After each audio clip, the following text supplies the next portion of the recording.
Hello' everyone, মই সুদেশনা শইকীয়াই আপোনালোক সকলোকে মোৰ চেনেলটোলৈ স্বাগতম জনাইছোঁ। আশা কৰোঁ আপোনালোক সকলোৰে প্ৰিপেৰেশ্যন ভালে চলি আছে।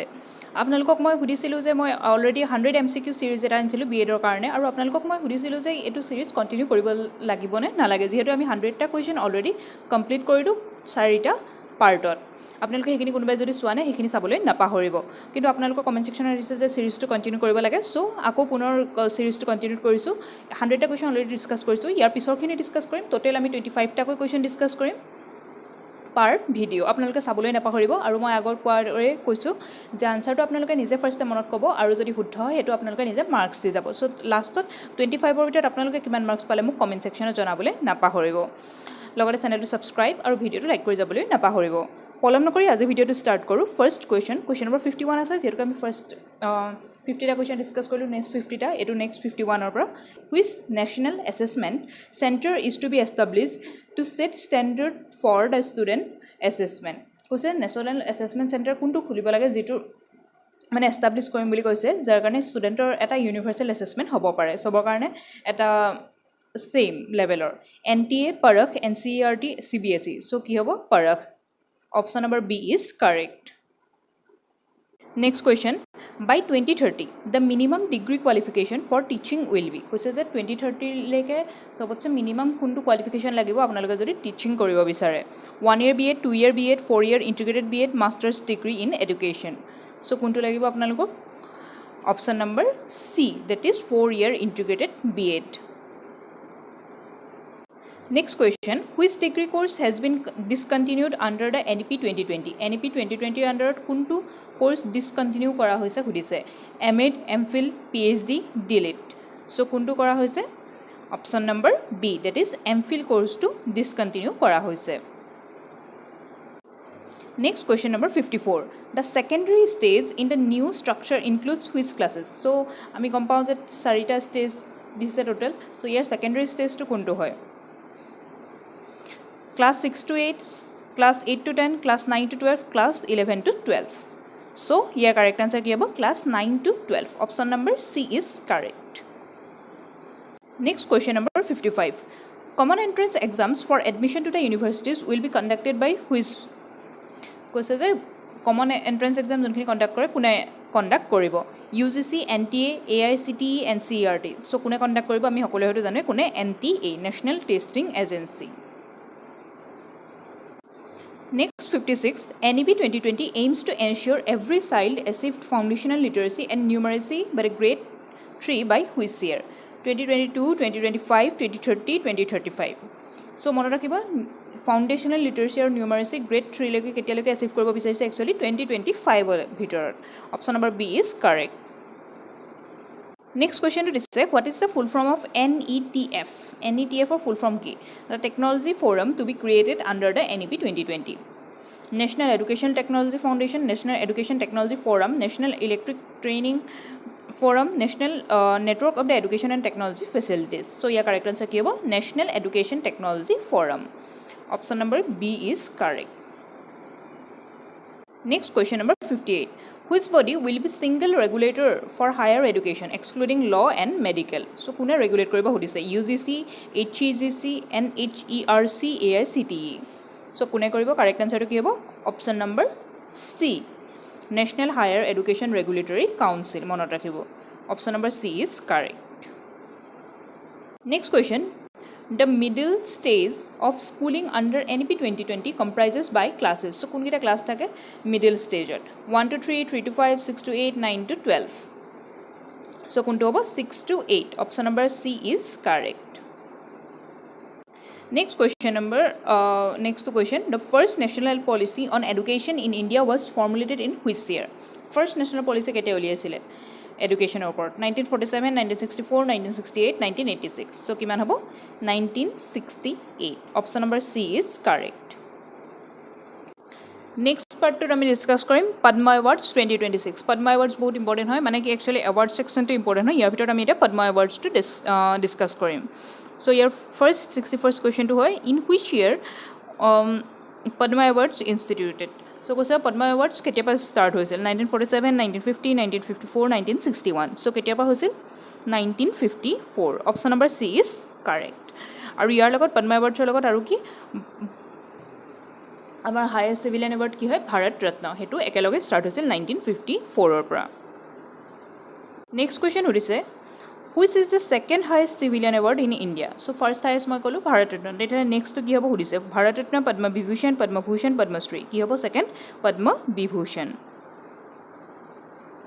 Next question number 63 Padma awards are announce every year on which day কৈছে যে পদ্মা এৱাৰ্ডছ কেতিয়া এনাউন্স কৰা হয় আমাৰ অলপ দিন আগতে কৰি গৈছে আপোনালোকৰ যদি মনত আছে আৰু ইয়াৰ ওপৰত এটা ডিটেইল ভিডিঅ' মই অলৰেডি বনাই থৈছোঁ পদ্মা এৱাৰ্ডছ 2026ৰ কাৰণে স্পেচিফিকেলি আৰু তাত বেকগ্ৰাউণ্ড গোটেইখিনি ডিটেইলছো দিয়া আছে ষ্টেটিকৰ পাৰ্টটো চ' আপোনালোকে সেই ভিডিঅ'টো ৰিফাৰ কৰিব পাৰিব চ' ফাৰ্ষ্টটো দিছে 15 August 2nd of October 25th January Republic day if and the 1st January চ' ইয়াৰ কাৰেক্ট আনচাৰ কি হ'ব আপোনালোকৰ যদি মনত আছে কেতিয়া এনাউন্স কৰা হয় 25th January Republic day eve মানে 26 জানুৱাৰী আমাৰ যোনটো ৰিপাব্লিক ডে পতা হয় তাৰ আগদিনাখনিৰ সন্ধিয়া সময়ত এনাউন্স কৰা হয় Padma awards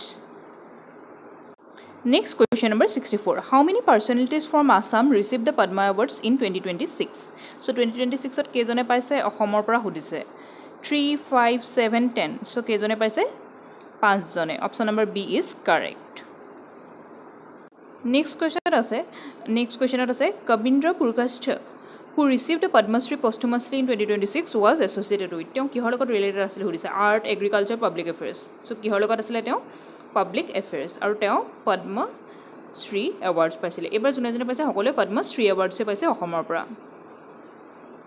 Next question number 66. Yogesh Theory was honored with the Padma Shri in 2026 for his contribution to which field? Which field er logot jorito hodise? Sports, agriculture, social work, literature. So Yogesh Theory ki hor logot jorito? Agriculture, mane mainly sericulture. So apnaloke bhabisa hoyto ei question khini kenekoi ahibo pare. Apnalok ki ahe maths ta column ahe. Apnalokor naam gita di diba aru telokor associated field kitar naam di dibo. Apnaloke hekini match koribo ahibo pare. Next, Nuruddin Ahmed in 2026 Padma Shri recipient is a major figure in which field?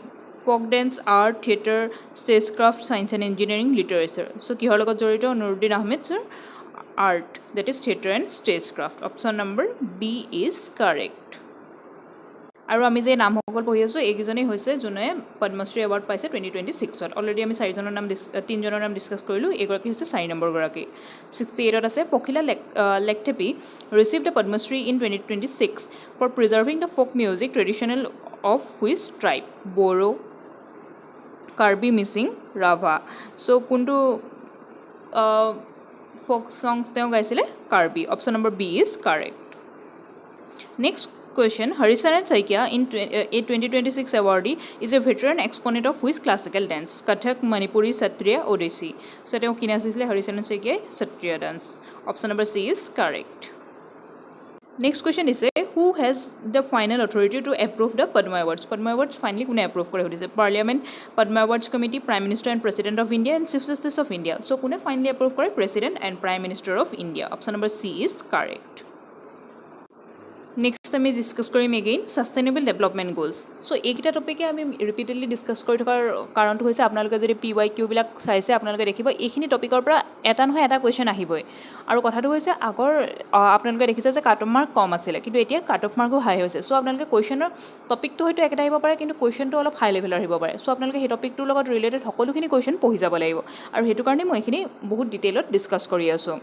আৰু আপোনালোকক মই জনাই থওঁ যদিহে আপোনালোকে BEdৰ ডিব্ৰুগড় ইউনিভাৰ্চিটিৰ GK পাৰ্টটো লৈ পিনি আপোনালোকে চিন্তা কৰিছে তাৰ GK PYQ ডিব্ৰুগড় ইউনিভাৰ্চিটিৰ প্লাছ ষ্টেটিক জিকে কিন্তু অকল ডিব্ৰুগড় ইউনিভাৰ্চিটিৰ কাৰণে নহয় সকলো কাৰণে ইম্পৰ্টেণ্ট আৰু কেতিয়াবা কিছুমানে মোক মেছেজ দি সোধে যে বা DUৰ GK PYQখিনিহে অকল ডিছকাছ কৰি থোৱা আছে তাত সেইখিনি আমি বেলেগৰ কাৰণে ইউজ কৰিব পাৰিম নে নহয় অবভিয়াছলি পাৰিব কাৰণ GUৰ যোনখন গুৱাহাটী ইউনিভাৰ্চিটিৰ কুৱেশ্যন পেপাৰ আপোনালোকক আনিবলৈ নিদিয়ে চ' আপোনালোকে আৰ্হিটো ক'ৰ পৰা ল'ব পাৰিব ডিব্ৰুগড় ইউনিভাৰ্চিটিৰ পৰাই ল'ব পাৰিব আৰু চিমিলাৰ পেটাৰ্ণৰ কুৱেশ্যনে সোধে চ' আপোনালোকক যদি এই বুকখন লাগে আপোনালোকে মোক কণ্টেক্ট কৰিব পাৰিব 9101622693 এই নাম্বাৰটোত 79 rupees পে' কৰি দিলে হ'ব আৰু জাষ্ট স্ক্ৰীনশ্বটটো মোক এই নাম্বাৰটোতে চেণ্ড কৰি দিলে হ'ব চ' পুনৰ ঘূৰি আহোঁ how many sustainable development goals SDGs were established by the United Nations so এই কুৱেশ্যনটোতে এটা আনচাৰ পালোঁ কোনে এষ্টাব্লিছ কৰিছিলে United Nations SDG এষ্টাব্লিছ কৰিছিল আৰু এতিয়া সুধিছে কেইটা আছে 8 12 17 20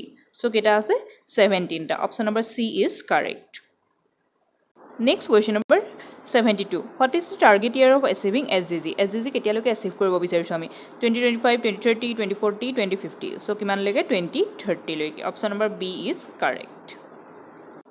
Next 73. Which agency is the nodal body of monitoring and reporting the SDG in India? So কোনে monitor কৰে SDG India? Ministry of External Affairs, Niti Aayog, RBI, Ministry of the Environment. So কোনে monitor কৰে Niti Aayog. Option number B is correct. So এইখিনিতে আপোনালোকৰ homework হ'ল যে নীতি আয়োগৰ চেয়াৰমেন কোন হয় আপোনালোকে মোক ক'ব লাগে